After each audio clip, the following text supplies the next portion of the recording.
Hello అందరికీ, ఇవాళ recipe వచ్చేసి ఆనపకాయ పులుసు. దానికోసం దాకలో నువ్వుల నూనె వేసుకున్నానండి. పులుసులకు ఎప్పుడైనా నువ్వుల నూనె అయితేనే టేస్ట్ బాగుంటుంది.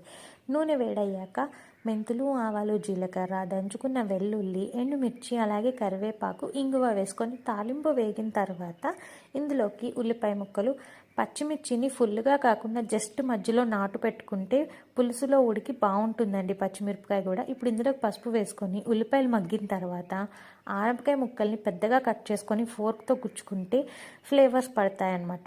ఇప్పుడు ముక్కలు వేసుకున్నాక కారము, రుచికి సరిపడా సాల్ట్ వేసుకొని ముక్కల్ని మగ్గబెట్టుకోవాలి. ముక్కలు మగ్గుతుండగా ఇందులోకి చింతపండు చిన్న నిమ్మకాయ సైజుది నానబెట్టుకొని పులుసు తీసి పోసుకోవాలి ముక్కల్లోకి. ఇప్పుడు చింతపండు వాటర్ పోసిన తర్వాత ఇంకొంచెం వాటర్ పోసి పులుసుని మరగబెట్టుకోవాలి. మరుగుతుండగా పులుసులోకి బెల్లము, ధనియాల పొడి వేసుకొని దగ్గర పండించుకోవాలి. లాస్ట్లో కొత్తిమీర వేసుకొని దించేసుకుంటే టేస్టీగా ఉండే ఆనపకాయ పులుసు రెడీ. ట్రై చేయండి.